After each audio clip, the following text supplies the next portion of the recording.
Hello बच्चों, एक बार मेरे से चैनल में फिर से आप सबका स्वागत है।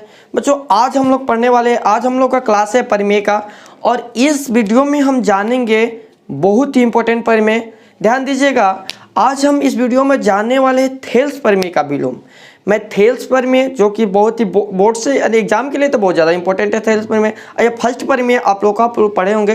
तो थेल्स परिमेय यदि आप नहीं जानते हैं तो उस वीडियो का लिंक मैं डिस्क्रिप्शन में डाल दिया हूँ, वहाँ से आप जाकर थेल्स परिमेय को देख लीजिएगा। और इस वीडियो में थेल्स परिमेय का विलोम भी मैं बताने वाला हूँ। इस वीडियो में थेल्स परिमेय का विलोम बताने वाला हूँ। और ध्यान दीजिएगा, थेल्स परिमेय का विलोम में मैं आपको थेल्स परिमेय एक बार फिर से समझा दूंगा, ये राज की बात है। ठीक है, चलिए आइए।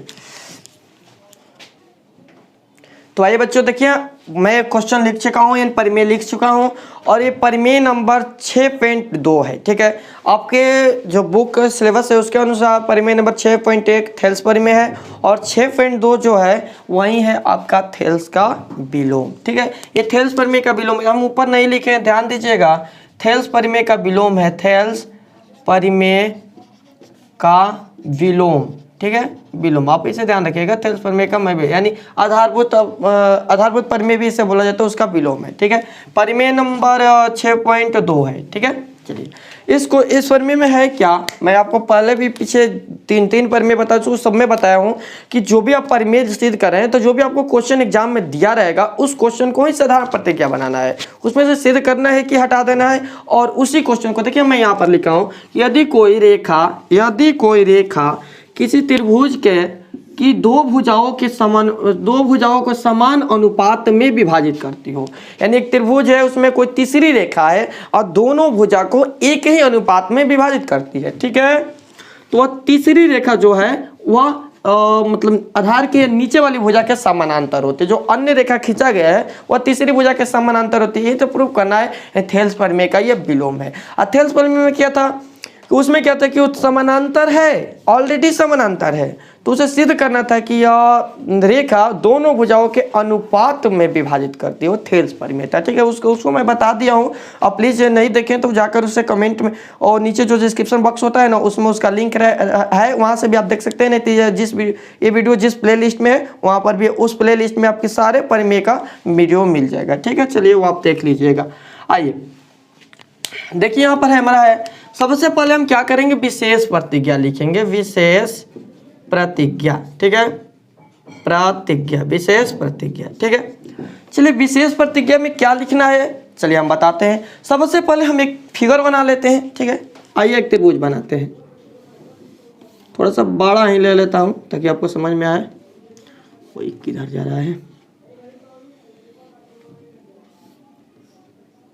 ठीक है, मान लेता हूं त्रिभुज ABC, और BC के समानांतर कोई रेखा खींच लेता हूं। ठीक है, ये तो हमें सिद्ध करना है ना, समानांतर नहीं खींचना, अभी सिद्ध करना है, उसी को तो इसमें सिद्ध करना है। ठीक है, तो मान लेता हूं कि यहाँ पर कोई रेखा है एक, चलिए हम इसे नाम देता हूँ ABC, हो गया ना, DE नाम दे देता हूँ। ठीक है, अब चलिए पहले विशेष प्रतिज्ञा को हम लिख लेते हैं। विशेष प्रतिज्ञा में क्या लिखेंगे कि माना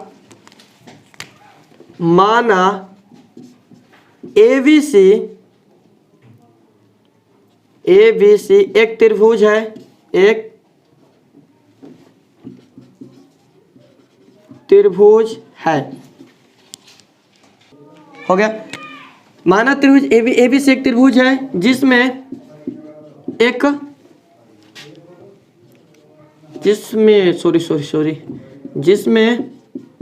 एक अन्य रेखा DE लिया गया है जो भुजा AB और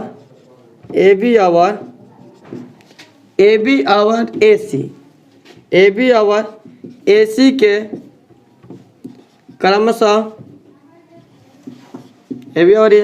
क्रमशः D तथा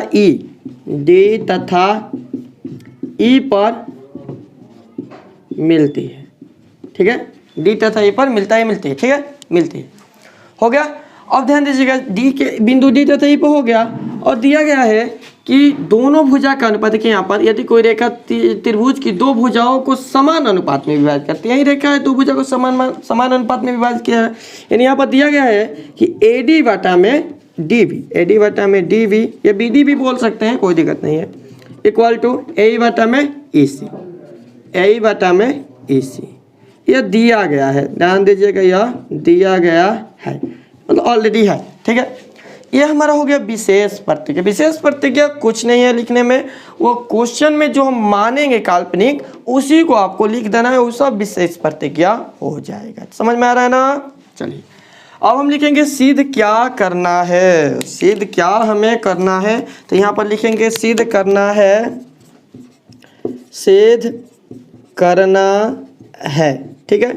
हमें सिद्ध क्या करना है, तो सिद्ध करना है कि वह भुजा जो अनुपात में विभाजित कर रही है वह तीसरी भुजा के समानांतर, तीसरी भुजा यहाँ पर क्या है BC है ना, तो वह BC के समानांतर है, यह हमें प्रूव करना है, ठीक है। तो यहाँ पर लिखेंगे सिद्ध करना है, यानी कि D समानांतर, इस समानांतर का सिंबल होता है D समानांतर है BC के, यह हमें प्रूव करना है कि D समानांतर है BC के। ध्यान दीजिएगा, अभी पर मैं आपको बताया था कि इसी में आपको मैं थेल्स प्रमेय समझा दूंगा, तो ध्यान दीजिए थेल्स प्रमेय में ये रहेगा D समानांतर BC ऑलरेडी इसमें रहेगा, ठीक है, मतलब वो दिया रहे, यहाँ पर ये दिया गया है ना, तो इसमें ये D समानांतर BC दिया गया रहेगा, ठीक है। यहाँ पर लिखेंगे कि यहाँ पर अन्य रेखा नहीं लिखेंगे, लिखेंगे कि एक अन्य रेखा DE BC के समानांतर लिया गया है, इसमें लिखेंगे BC के समानांतर थेल्स प्रमेय में, ठीक है।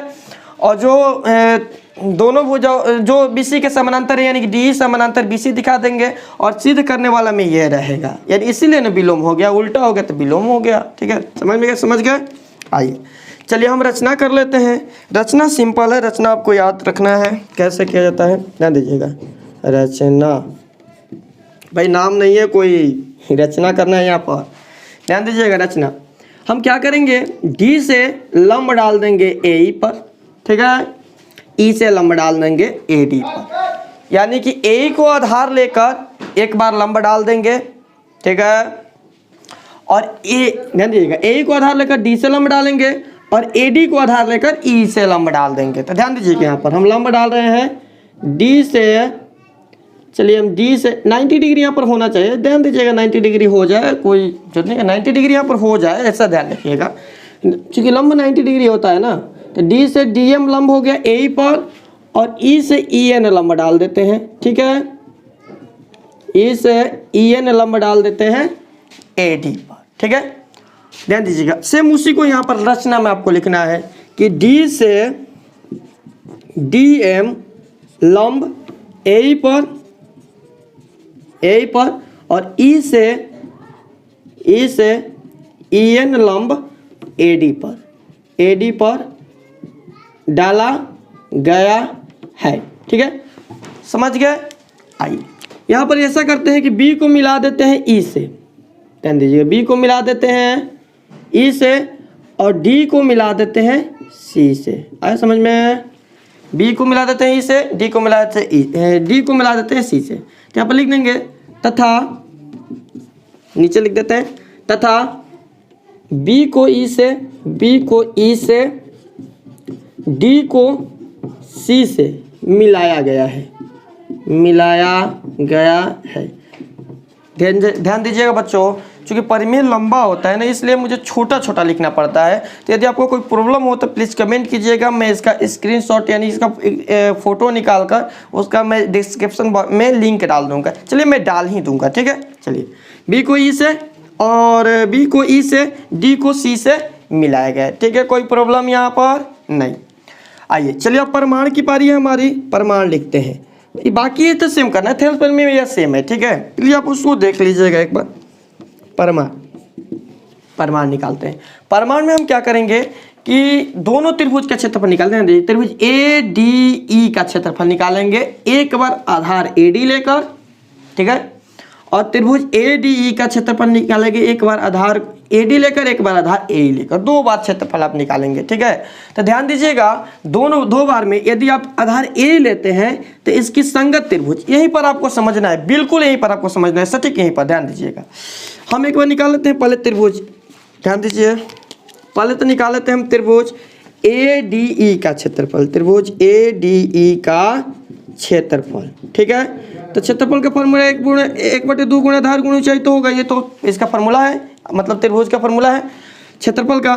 तो 1/2 इंटू आधार हो जाएगा हमारा, ध्यान दीजिए आधार दोनों में से कोई एक बार लेना है, उसके बाद दूसरा बार जब हम निकालेंगे तो फिर दूसरा आधार ले लेंगे। चलिए हम आधार A ही ले लेते हैं। तो जब आधार A ही लेंगे तो इसकी ऊंचाई क्या हो जाएगी, क्या होगी ऊंचाई, जब आधार A ही लेंगे तो आधार पर जो लंब डाला गया रहेगा वही उसकी ऊंचाई होगी। तो आधार A पर लंब है DM, तो इसकी ऊंचाई हो जाएगी DM। आया समझ में? चलिए अब देखिए हम आधार A ही लेकर इसका त्रिभुज निकाल लेंगे।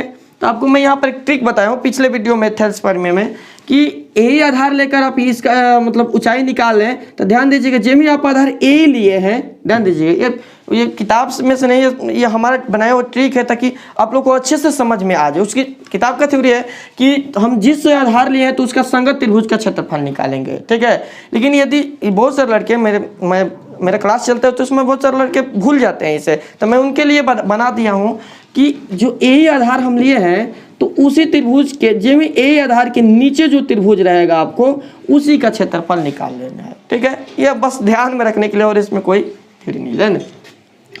तो त्रिभुज आधार A लिए हैं तो इसका संगत त्रिभुज क्या है, DEC या CED ऐसे बोल सकते हैं, CED। ये वाला नीचे जो दिखाई दे रहा है ध्यान दीजिएगा, इस तरह जो बना है ये त्रिभुज DEC। ठीक है, इसका हम क्षेत्रफल निकालेंगे। ठीक है, तो ध्यान दीजिएगा DEC का क्षेत्रफल निकालेंगे तो DEC में आधार तो हो जाएगा EC, और जब भी आधार EC लेंगे तो आधार, जैसे मान लीजिए ये आधार हो गया, तो आधार के ऊपर,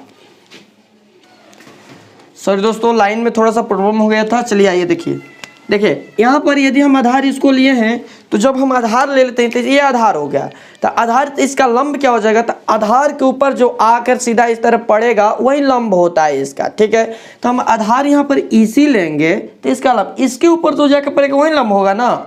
तो इसके ऊपर ध्यान दीजिएगा, इसके ऊपर D भुजा से आएगा तो त्रिभुज देखिए अधिकोण त्रिभुज है तो इसके बाह्य क्षेत्रफल लंब पड़ेगा ना, बाह्य क्षेत्रफल लंब पड़ेगा, यानी इसका हम क्षेत्रफल नहीं कहता आधार EC हो जाएगा तो लंब इसका DM होगा। ठीक है, चलिए आइए निकाल लेते हैं हम त्रिभुज DEC का क्षेत्रफल, त्रिभुज DEC का क्षेत्रफल। तो 1/2 और इसका आधार हो गया EC, 1/2 इंटू EC इंटू आधार EC है तो इसकी संगत ऊंचाई ध्यान दीजिएगा DM, संगत ऊंचाई क्या हो जाएगा, DM हो जाएगा। आया समझ में? चलिए आइए इसका हम अनुपात निकाल लेते हैं। तो अनुपात हो जाएगा त्रिभुज ADE का क्षेत्रफल, ठीक है, बाई त्रिभुज DEC का क्षेत्रफल equal to 1/2 into A into DM by 1/2 into EC into DM।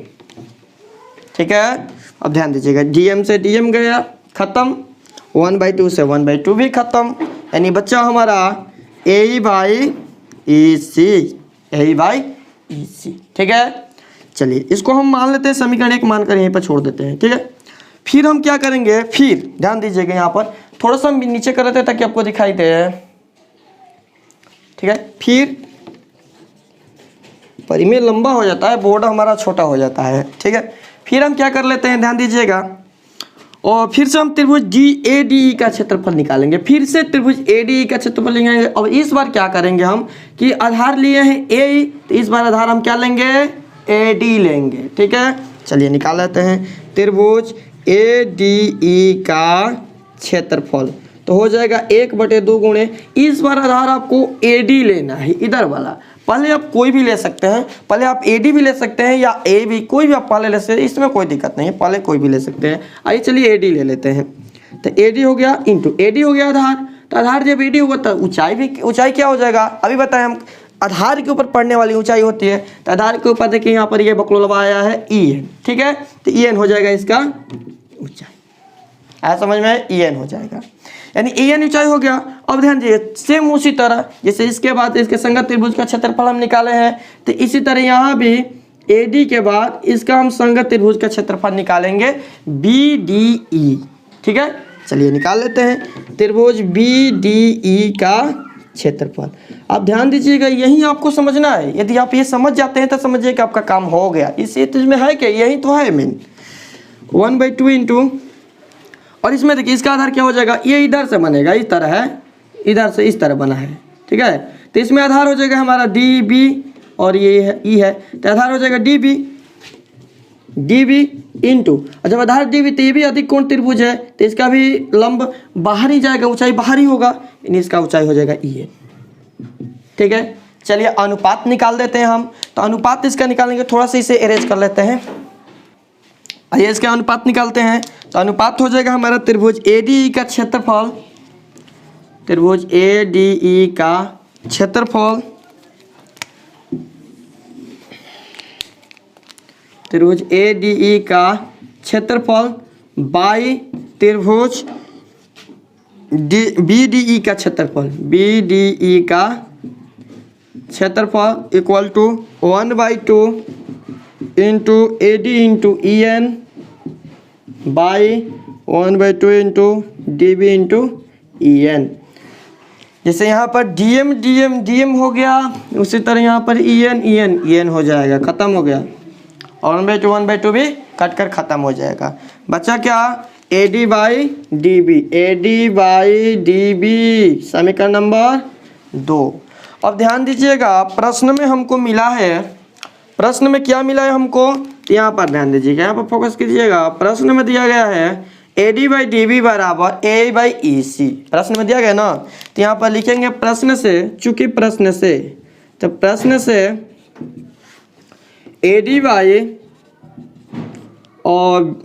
By DB बराबर है A बाई EC के। AD बाई DB बराबर किसके है, A बाई EC के बराबर है ना।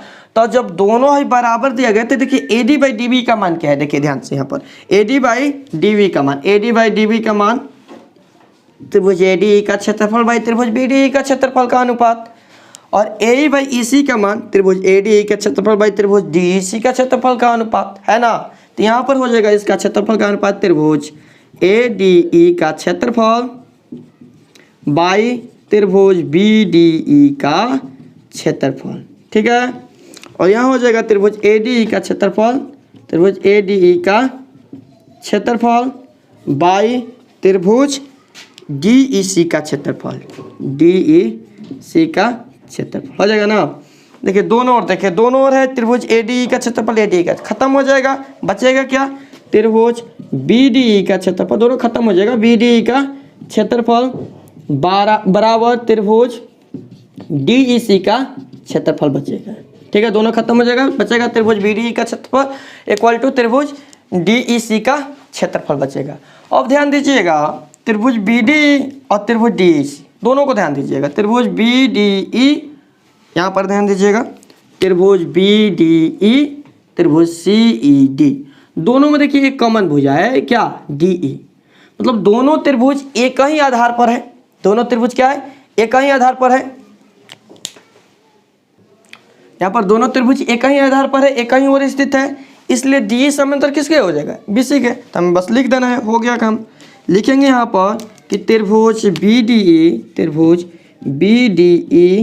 तथा त्रिभुज DEC, त्रिभुज BDE तथा त्रिभुज DEC दोनों एक ही आधार D पर एक ही ओर स्थित है, एक ही ओर स्थित है। जब दोनों का आधार एक ही है तो वो क्या हो जाएगा, किसके बराबर होगी, B और C के बराबर हो जाएगा, यानी कि D, इसलिए D समानांतर हो जाएगा किसके, BC के। D समानांतर किसके हो जाएगा, BC के। अब बताइए, यही ना प्रूव करना था हमें कि D समानांतर है किसके, BC के। भाई D समानांतर BC यहाँ पर आ गया है। ठीक है, चलिए साध्य उपन लिख देते हैं। यहाँ पर बताया था भाई आपको पिछले परिमेय में कि कोई भी परिमेय आप थ्योरम यदि प्रूव कीजिएगा तो वहाँ पर साध्य उपन न भूलिएगा। ठीक है, साध्य उपन आपको लिखना है, ध्यान दीजिएगा, नहीं तो आपका एग्जाम में 1 नंबर तो गया, समझ जाइए। साध्य ओपन। ठीक है, हमारा यह प्रमेय भी कंप्लीट हो गया। ठीक है, तो चलिए इसमें यदि आपको कोई प्रॉब्लम हो या कोई और प्रमेय आपको समझ में नहीं आ रहा हो तो प्लीज़ प्रमेय का नंबर आप बता सकते हैं, प्रमेय बता सकते हैं। कमेंट आपके सामने नीचे दिया गया है, नीचे है, हम नहीं दिए हैं, यूट्यूब दिया है। ठीक है, तो चलिए आप उसमें डाल सकते हैं। यदि कोई क्वेश्चन पूछना हो, ये किताब से संबंधित हो, तो आप किताब का NCERT है तो सारा किताब एक ही है, तो उसका पेज नंबर, क्वेश्चन नंबर बता सकते हैं, पर्सनली नंबर, जैसे भी आप पूछना हो क्वेश्चन आप पूछ सकते हैं, मैं बता दूंगा। ठीक है, चलिए धन्यवाद और मिलते हैं नेक्स्ट क्लास में।